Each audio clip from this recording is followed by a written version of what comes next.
Hi, everyone. Thanks for joining me today.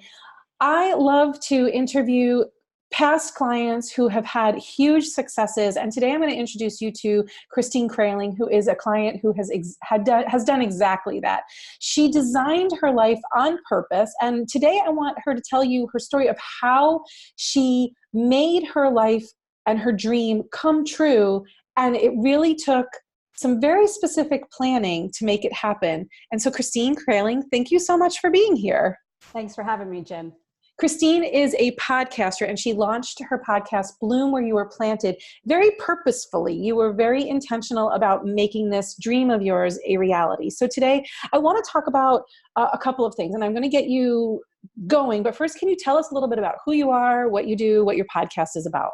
Sure. I mean, like you said, I'm a podcast host. It's called Bloom Where You Are Planted. And the mission is twofold. I talk to people who have faced challenging times and come out strong on the other side. So there's lots of inspiring stories from different types of people. And I also talk to experts from time to time who can help us be the best versions of ourselves when life gets in the way. That I was a freelance writer and public relations consultant. Why did you want to do this podcast? Why was it so important to you? Well, when I was doing some freelance writing, I was always inspired by the people I would talk to, and I wanted to just share more. I also wanted a new project that was just for me. I was writing for other people. Some of the time I wasn't even getting paid for that writing, but I wanted to do it because it was a passion of mine. And I got to the point where I felt, if I was writing for free, I might as well do something for myself. Yeah. So I took my writing and research and interviewing background and turned it into the podcast. Well, I want to talk about how you made it real, because for a long time it was an idea. And I know that you are a classic overgiver, which a lot of my clients are. They come to me and they are always looking for how to give to somebody else, how to make somebody else's dreams come true, how to take care of somebody else's needs. So when you came to me, which was about a year ago this time, yes, 2018, the fall of 2018, you had a very clear purpose in mind. Can you talk a little bit about that? Sure. Yeah, I'd come to you September of 2018. That's right. And just to backstory a little bit, the year prior to that, I had gone to therapy with the express intent, at least my intent, was to treat it as more of a life coaching or business kind of coaching session. And as I think anybody who's been to therapy knows, it doesn't end up that way. So I was trying to take some steps and work on some goals, and we started falling back into those therapy patterns of why you do the things you do and all kinds of stuff that, you could spend your life talking about. But I knew I was moving more toward the point of I wanted to put things into action and not to myself just whine and complain about why I wasn't meeting my goals. So I stopped the therapy and found you. You use that word a lot. You talked about how you used to whine and complain. Those are your words. They are. And when I met you last year, we did a deep dive session, which is an hour and a half where we really go deep and we figure out what you wanted. When we got to the end of that session, what were your ahas? The ahas were, it was easier than I thought to stop the whining and complaining and start doing. Yeah. Yeah. And I think working with you helped because you knew when I came in, that's what I wanted to do. And we had talked about the difference between therapy and coaching. And I knew I was in that place where I needed to start moving forward. So that helped tremendously. When you came to me that September, you knew what you wanted, but there were a lot of obstacles in the way. And I really want you to share your obstacles, because I think your obstacles are classic mom overgiver obstacles. What was in your way? What could have gotten in your way? Let me rephrase that. What could have gotten in your way? Yeah. Well, in all fairness to the people that I live with and love, I'm going to call the obstacles challenges. That's really nice of you. Yeah, there's that overgiver part again. So when I came to you, I knew that we were going to be moving probably within the next 9 months to a year, moving out of state. My daughter had been engaged. My older daughter had been engaged from the previous December. So we were in the throes of wedding planning. I also knew that my younger one was going to be going to college the following September. And as a result of the out-of-state move, I knew my husband would be traveling once we had settled in. So I saw where everybody's place was, and I was starting to get concerned about where mine was going to be. And I didn't want to have that year go by after we moved in and getting everything settled and watching everybody do their thing. And then I'd be sitting here and it started. Can you say that one more time? Because the recording just, you saw where everybody was. Right. I saw where everybody was in my head, or where they were all going to land. And I started to think about where I was going to be. And I didn't want it to be September of 2019 and me sitting here without a plan and having to start now. So I started last year. And it's interesting because I just listened to a podcast this morning where Marie Forleo was the guest, and she said, you have to start before you're ready. And I think that's really important. You could have had so many good reasons why not to start and you really weren't ready. You really grappled with this. You were like, who am I to like spend money on coaching? I don't even have a thing yet. My daughters both need my attention. My house is going to go on the market. Like there were so many good reasons. But my favorite thing about you was you were able to put away the whining and complaining, and I'm putting air quotes around that, to really say, I'm looking at future Christine and I'm worried for her. And I don't want her to feel unfulfilled. And you did the work. I did. Yeah. So can we talk a little bit about what you actually learned and implemented for yourself? Oh, sure. I mean, I learned a lot. I did that deep dive with you for the 90 minutes was really very valuable. We got through a lot in just a short period of time. I think I started like the old school way. After that, I went to the library just every week, sat in the quiet with my laptop and the research and like the Podcasting for Dummies book that was so outdated by that point. But I was like, you know what, I'm just going to find whatever I can out of here, and just kind of took little baby steps week after week and crossed things off the list, and, you know, just started working toward what the bigger goal was. Because for so long, I looked at the big goal and said, you know, it's just not attainable. And I think a lot of women, people do that. They look at the big thing and they say, I'm never going to get from A to Z. But you don't realize that just you A to B, B leads to C, and C to D, and on and on. You know, you take the first step. I think you told me this. You take the first step, the other steps just follow. They just do. I mean, some days it looks like they're not following at all, but if you hang in there, they do follow if you put the work in. But you have to put the work in. And you have to put the work in, which is what you did. The other thing is, how did you carve out time? Because honestly, a daughter who's getting married out of state, right? A move out of state, and a daughter who's in her senior year of high school, like those three things alone, they're kind of like a fish, a goldfish. They could take up as much space as you'll give it. So what were your strategies that you put into place to make sure you were able to take step A, then B, then C, then D? Well, I did the mastermind session that you had offered that fall also, which was helpful. It was helpful to be around other women who were already succeeding, because maybe you used to think the mastermind session would be great for you. And I said to you, well, I'll do it, but you have to promise me that all these women don't already have all their stuff together, you know, because I would feel so insecure and whatnot. And you said, well, they are already business owners, but they're all at different places in their business. So that made me feel a lot less intimidated to go into that. So I found being in that environment very inspiring, and that went fall through a little bit of January. So there were some days when it was, you know, harder to get out of the house than others for weather reasons, but I was motivated. So I had that motivation and the support of those women in that group. But I don't know, what was the question? I wanted to know, like, beyond having a group of people to collaborate with, and then the external motivation of having a coach, what did you do for yourself? Like, did you have to carve out every Friday morning? What else did you do? I did carve out certain times based on what the week looked like. I would try to plot out certain days and times of every week and try to stick to that.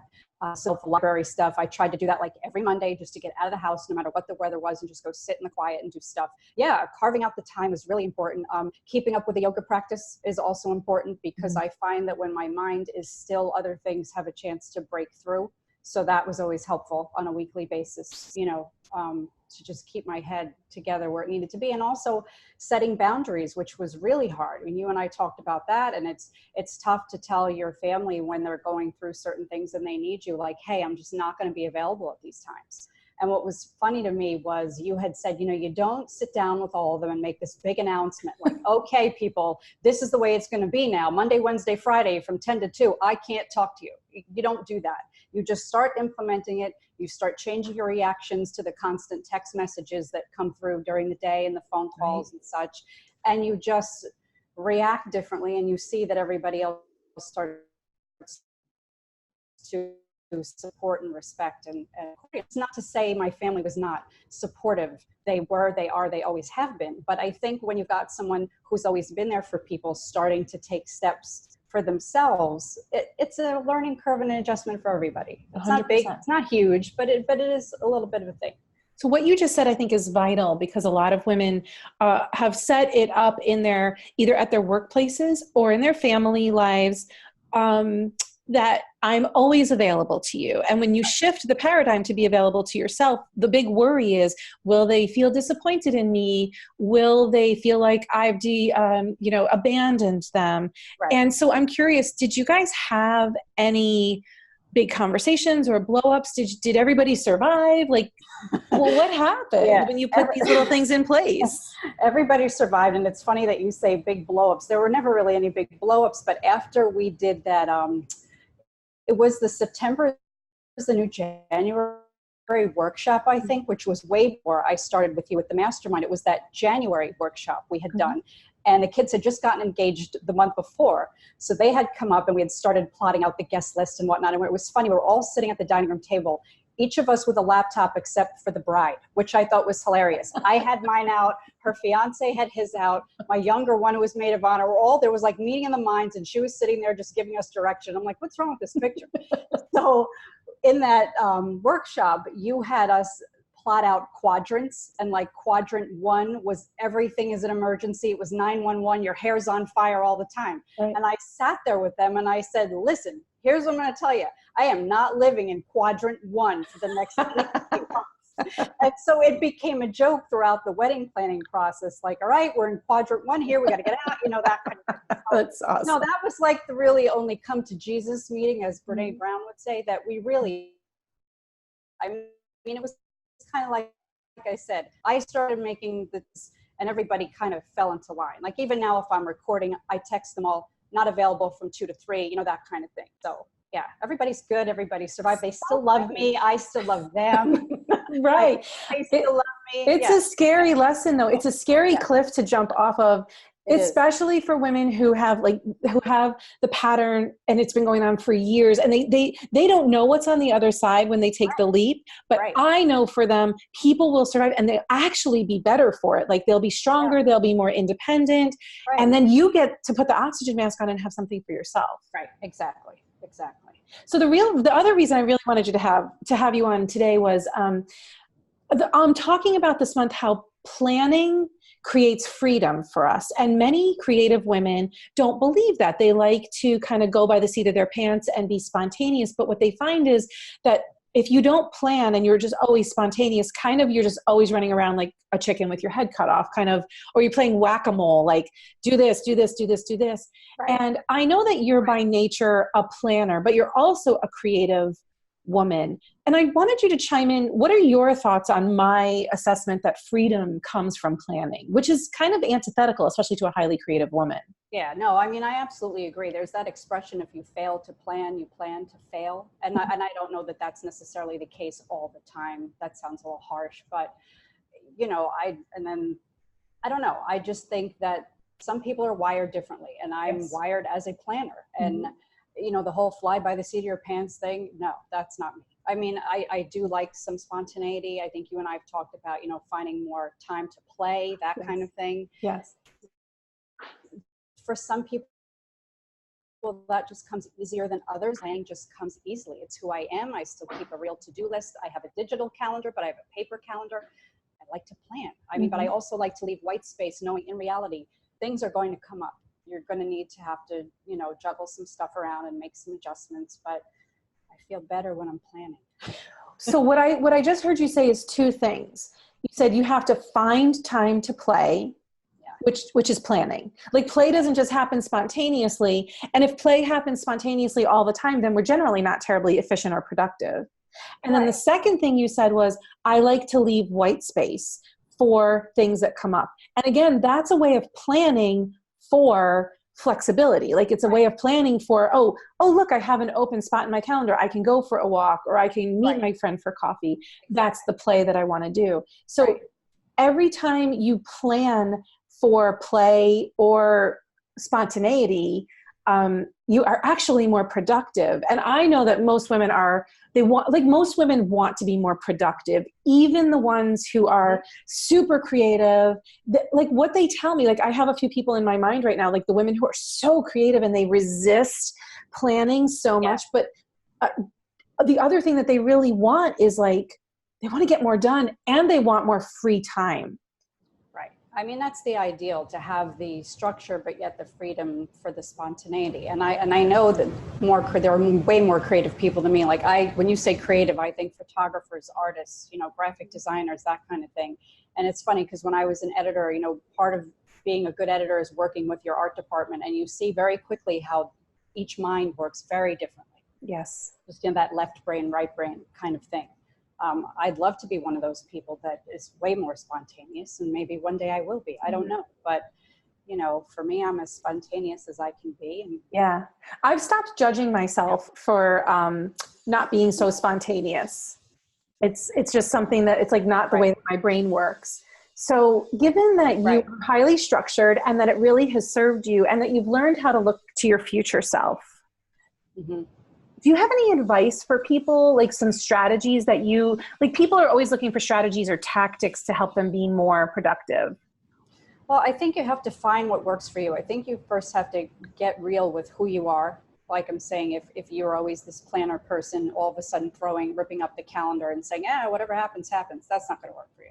You know what I mean? You have to recognize what your strengths and your weaknesses are and just kind of work with that, I think you have to know yourself. You have to know yourself first and foremost and just go from there. And maybe just try a little bit here and there, do something a little bit different. Like maybe if you can leave not a whole day's worth of white space, but maybe just a morning and say, what, Thursday morning, if it's nice out, I'll just see where the day takes me. I'll go take a walk, or maybe I'll go to a movie by myself, whatever works for you to make you feel recharged so that you can reset. And what works for me may not work for you, and that may not work for your best friend or whatever. Like you're saying, don't be so hard on yourself. Who really cares? No one cares at the end of the week if I ran around like a chicken with my head cut off or went to a matinee 5 days a week. No one cares, as long as you're doing what you need to do for yourself and your family without, leaving a house full of children home alone unattended or anything crazy. With a bowl of chicken nuggets. Right. Yeah. I mean, chicken nuggets are fine every once in a while, but you don't want to fall into this pattern where it's just everybody's like I said, in quadrant 1, it's 911. Yes. So I don't think an extreme in either direction works for anybody. I love that you said that, because we're talking about the extreme. Like a lot of the clients that I meet when they start are in the extreme of like everything feels like a 911 situation. And so we kind of move more toward the middle. But then there are other people who are so, and I think I've struggled with this too, that I was so regimented and that there was no room for any spontaneity. And so I guess I really wanted to have this conversation to say, Christine is highly regimented and she's really good at planning ahead, but you made space for yourself. And that's the thing I'm so proud of you for, because honestly, like it could be September 2019 and you could be saying, okay, it's my time. Let's start looking at the podcast, but you've got the podcast under your belt already. It's up and running. Right. So now it's just a matter of enhancing it and putting more systems in place to get it to a place where I need it to be. And not the podcast itself, but trying to get ahead of scheduling interviews and not scheduling, interviewing someone and then the interview is aired 2 weeks later. Like I don't like that. The freedom is in the planning, because you're like, I know that if I do this now, I have freedom later. Exactly. And sometimes it's hard to see that, the light at the end of the tunnel, and you feel like you're on the hamster wheel. But if you kind of just right now try to really make these for repetitive, interviews one after the other and just batch them, then I'll feel like I'm ahead of the game, Yes, 100%. So I'm hearing that the advice you would give for somebody who's either highly regimented or highly creative is to like create space for yourself, look to your future self. What is it that you want it to look like? And then you said the advice from Marie Forleo is start before you're ready. Exactly. And that's very scary, because I think you come into these things very insecure, not knowing, as you know, I knew nothing about recording a podcast. Yes. I mean, somewhat technologically inclined, but not really. Yep. So that's very intimidating. So whether you want to start a business, and, I've heard a lot of women say, I had no experience in this area, but I had a passion for it. Yeah. I mean, yeah, you've got to know stuff, but I think the passion goes a long way too. So now that you have done the hard things of, like, planning's not so hard for you, but putting yourself first was hard for you. Putting boundaries in place was harder for you. And now that you are somebody who has seen your future self and planned for her, and now here she is, what does it feel like to be in this place now? It feels really good. It does. But I think that there's still always that voice in the back of your head, like, so what are you going to do next? So, Yes. so you kind of have to tamp that down a bit too, and Yes. remind yourself, well, this is where you wanted to be a year ago, and look, here's where you are. So just kind of sit with it and enjoy it a little bit. And, I find it's helpful to kind of keep a file of sorts of accomplishments, so that every once in a while, when you feel like you're getting nowhere and doing nothing and making no tracks, you can say, well, hey, I was interviewed on Jen's podcast this week, and I was interviewed by this guy last week, and I'm in, this week. And just to give yourself a few pats on the back, kind of be your own, Yes. own cheerleader. One of the tools that I find most helpful, this whole entrepreneur thing, it's very isolating. yes, it's so hard to see your own growth, because, and we're always like, we're always pushing and pushing and pushing, like you said, which can be really defeating. And it's hard to see growth. And so I find a really helpful question is to say, where was I a year ago with this? And sometimes when I'm in a session with a client, I'll say, a year ago you would have handled this like this, but look what you did now. And they often forget. It's kind of like childbirth. Like, we forget how hard it was. I think that's why people get tricked into having more than one child, because we forget, right? Perhaps. And, or moving. How about that? Right. And so if I said to you, where were you a year ago? You were like, oh my God, I was really terrified. And I didn't even know how to have space for myself. And if you kind of look back a year, 6 months, 3 months ago, it's a really easy way to say, oh, wow, I have made progress, and in all areas of our lives. And so it's interesting to look forward and plan for ourselves, but it's also really helpful to sometimes look back and see how far we've come. Yeah. I think you did a great job with that. Thank you. Thank you. So tell people how they can find your podcast. Oh, sure. Well, it's on all the usual podcast platforms, iTunes, Spotify, Stitcher, that kind of thing. You could also go to my website, which is christinekrahling.com, and there's a tab up there for it. I'm also on Facebook, LinkedIn, Twitter. I'm all over the place now. So how does it feel? How would you describe being a podcaster now? Does it make you feel excited? Does it make you feel, like legit? How does it feel to be a podcaster? Yeah, I feel a little more legit now than before that I've got the title, I guess. But it's great because I get to talk to a lot of different people and hear their stories and find out how they've come through. And that's always inspiring too. And even on your worst day, you could say, wow, everything's relative. So that's nice. It's just nice to share people's stories with the world too. And if you help just one person, I'm great. So just to have a creative outlet for myself too. When people say, what do you do? I to have a response. Yes. Yeah. But I mean, it's great. It's letting me be more of who I am. And at the same time, letting me work through some things that are not comfortable for me. I mean, we went through this whole thing where I hate the sound of my own voice and how am I going to be a podcast host if I can't stand listening to myself, that kind of thing. And I said, you know what, I'm just going to do it and see what happens. Yeah.